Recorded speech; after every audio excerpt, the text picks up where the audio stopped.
ہر ایک شخص کو اس دنیا کے اندر، خواہ وہ انسان میں سے ہو یا جنات میں سے ہو، موت آنی ہے۔ بغیر موت آئے کوئی بھی شخص اس دنیا کے اندر نہیں رہ سکتا۔ اللہ رب العالمین نے فرمایا خطبہ مسنونہ کے بعد میں نے جو آیت کریمہ آپ کے سامنے تلاوت کی، وَمَا جَعَلْنَا لِبَشَرٍ مِّن قَبْلِكَ الْخُلْدَ أَفَإِن مِّتَّ فَهُمُ الْخَالِدُونَ كُلُّ نَفْسٍ ذَائِقَةُ الْمَوْتِ وَنَبْلُوكُم بِالشَّرِّ وَالْخَيْرِ فِتْنَةً وَإِلَيْنَا تُرْجَعُونَ کہ لوگوں، اور خصوصی طور پر نبی علیہ السلام سے خطاب کیا، فرمایا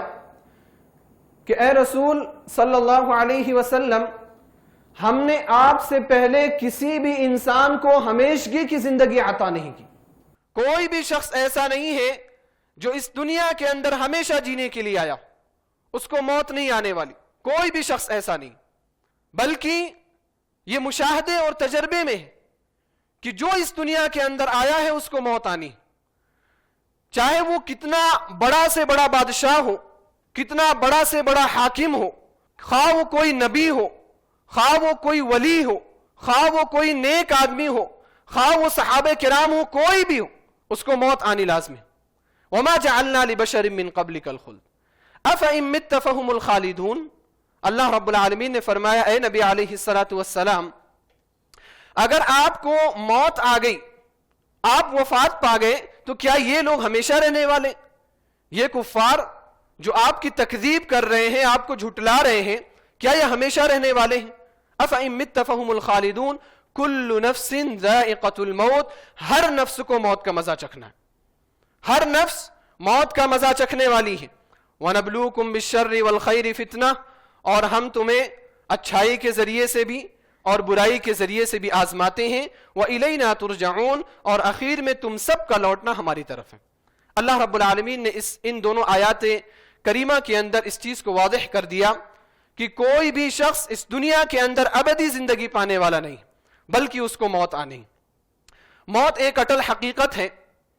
اور موت کے بعد انسان ایک دوسرے مرحلے میں چلا جاتا ہے، اور وہ مرحلہ آخرت کے مراحل میں شمار کیا جاتا ہے۔ آخرت کے جو مراحل ہیں اس میں سب سے پہلا جو مرحلہ ہے وہ قبر کا مرحلہ ہے۔ انسان جب مرتا ہے، اس کے اہل و عیال اس بات کے متمنی رہتے ہیں، اور وہ جلد از جلد اس بات کی کوشش کرتے ہیں کہ اس کو غسل دیا جائے، اس کو کفن دیا جائے، اور غسل اور کفن دینے کے بعد اس کو دفن کر دیا جائے۔ کوئی بھی شخص اپنے مردے کو اپنے گھر میں باقی رکھنا پسند نہیں کرتا، کوئی بھی شخص۔ آپ اس کو اگر پیسے بھی دیں کہ اپنے گھر والوں کو، اپنے خاندان والوں کو چند دنوں کے لیے تم اپنے گھر میں باقی رکھو، تو کوئی بھی شخص راضی نہیں ہوگا، پیسے دینے پر بھی راضی نہیں ہوگا، بلکہ وہ اس بات کی کوشش کرے گا کہ جلد از جلد اس کو غسل دیا جائے، کفن پہنایا جائے، اور اس کے بعد جا کر کے اس کو قبرستان میں دفن کر دیا جائے۔